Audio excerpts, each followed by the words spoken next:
Hello everyone, my name is Muhammed Ali Çetinkaya. This recording is an assignment for digital economics. I will mention about the important thing for our aids. This subject is the privacy in a digital world. Privacy is a very important, even though than the internet. For example, if you don't feel comfortable yourself in the internet connection for you, you cannot fear you cannot be sure in a comfortable or safety area yourself. So I will mention about the privacy in a digital world.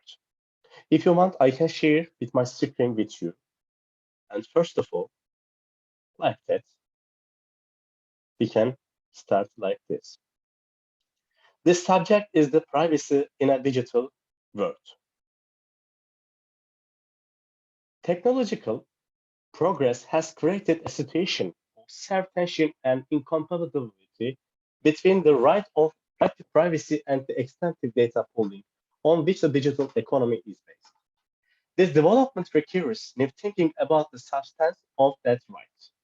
In the last decade, both governments and gained corporations have become data miners, collecting information about every aspect of our activities, behavior, and lifestyle. New and inexpensive forms of data storage and the internet connectivity revolution, not only in the content, but in fact, in just about everything, from smart applications to nanobots inside people's bodies, enable the constant transmission of big data from sensors and data collection devices to central brains. The artificial intelligence revolution has made it possible to analyze the masses of the gathered in this way. The intensive collection of data and the internet advantages of the new technologies have spawned the technical idea that privacy is that.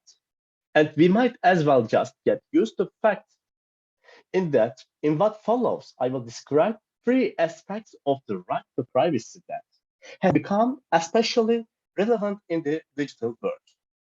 I will then demonstrate that not only is privacy still alive and kicking, but also that we should treat it with the respect it deserves as the most important of all human rights in the digital world. The first perspective on privacy in the digital world is the idea that the appropriate reaction to the massive pooling of data is to encase this right so that we all have better control over our personal information. Individuals should be able to choose what space within their personal domain can be accessed by others and to control the manner, scope, and timing of its exposure. From this perspective, and, and in a different and more extreme fashion than with regard to other human rights, the borders of the right to privacy allow for comprehensive and flexibility. Thanks to this control, I, as an individual, have a right to view the content of databases containing information about me. Furthermore, no one is allowed to make any use of this information without my consent, except and in extraordinary circumstances. I retain the privilege to agree to the terms of the use before I downloaded an app onto my cell phone or began to use free-ware product categories whose economic model rests on commercializing my personal data. This approach is reflected in the regulation requiring my consent for others to make use of and progress per personal data, ensure my access to data about myself, and stipulate that I can have it deleted, corrected, or transferred to a different company. But there is one serious problem with this approach. It's other fiction.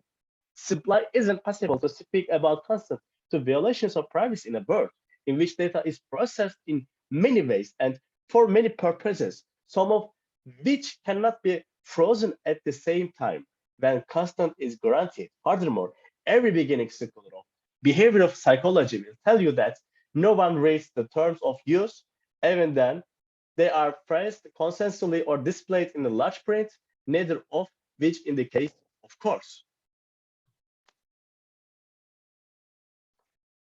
Where this is not enough, there is also the psychological phenomenon of the privacy paradox, which refers to disparity between the concept of privacy reflected in what user says. I care deeply about my privacy and the actual behavior. Ah, free pizza. Fantastic. What information do you need?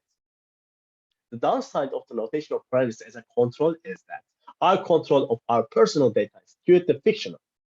There is an over problem where every commercial entities avail themselves of huge tranches of private information without having obtained real consent for doing so. This information, in turn, can be put on various uses, some of which are value with others pose serious threats to society. Above all, we need to understand the limits of privacy as control. It's clear that the best approach would be abrogate our digital literacy and learn how to deal with the situation. But the problems noted here make this idea only minimally relevant.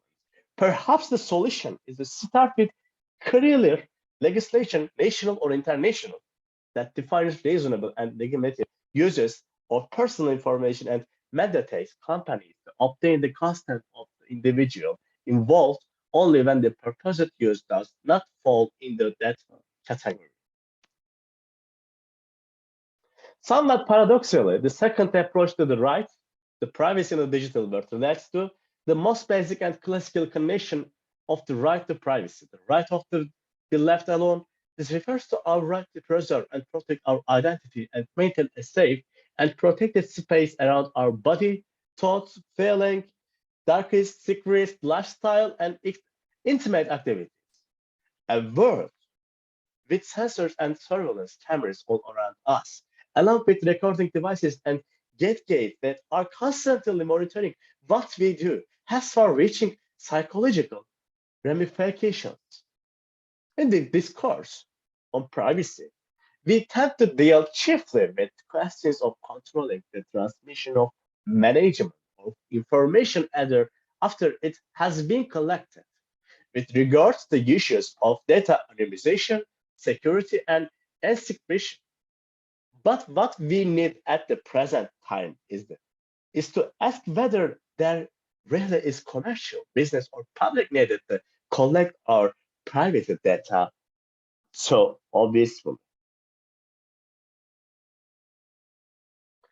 Against the clear advantages of technological process, commercial convenience, and even law enforcement, we must weigh the chilling effect on curiosity, on trust, gravity, on intimate activity, on the ability to think outside the box, which is the critical spark to innovation. What's more, the essential feature of all digital personal assistants is the human traits, voice, face, language, with which their developers have innovated them. These devices are supposed to give us the feeling that there is another human being in the room. Researchers have shown that in the contrast to our behavior with what we perceive as a machine, such as a computer or telephone, we react to humanize the technology as if a real person were standing there. The right to be left alone will get a whole new meaning than different than in the internet age. Sorry. The third approach to the right to privacy is the idea that privacy should make it impossible for commercial or government entities to combine our personal data with big data images from other people in order to construct precise personality, psychological, and behavioral profiles through machine learning. This phenomenon, known as the autonomy trap, applies to information about the emotional tendencies, insecurity, sexual orientation, even of persons still in the closet, fears and anxieties, and more. The problem is the personality profile is used for retargeting advertisements of products or services or for other phases of influencing behavior.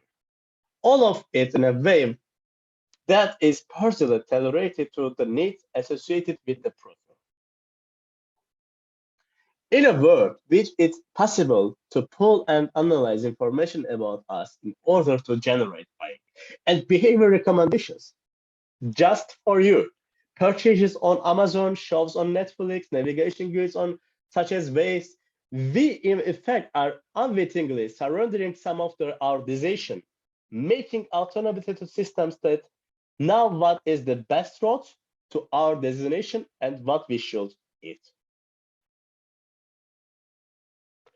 We also are exposed to attempts at individual purging, tolerated just for us, with a power, investments, and capacity that not exist in the past.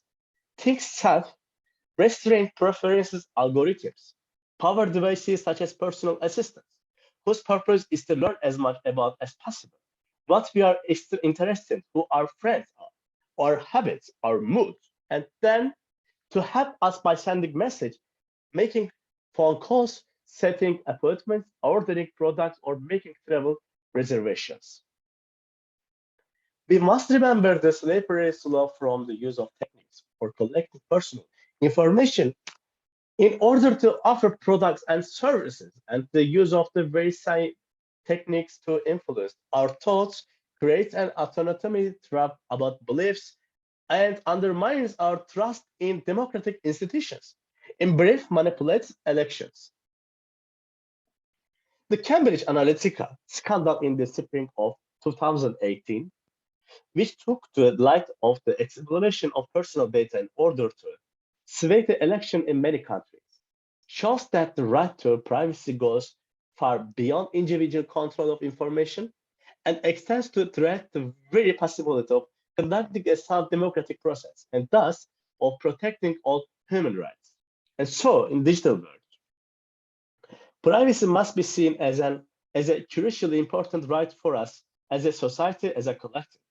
At the conceptual level, it needs to go through the same process of evolution as its older sibling, the right to freedom of expression. Just as freedom of expression started out as a right of individuals to scream to their first content and developed into a collective right that sustains a rich and fictional public discourse so that we can engage in a healthy democratic process. So, to privacy must grow and develop from the right of individuals to trade in their own data, into collective right of defense against autonomy threats in the context of elections in mind control. Finally, the laws governing commercial competition will have to develop ideas that see personal data as an independent market. Antitrust agencies will have to look at the contradiction of the personal data held by a single entity.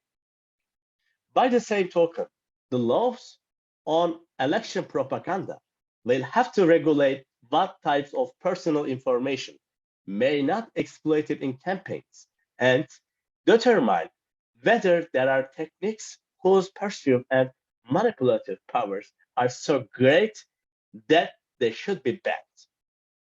Privacy is not that. In fact, it has become our most basic right and must be protected. Without individual privacy, there is no meaning to an individual's life. And without privacy, democracy loses all meaning.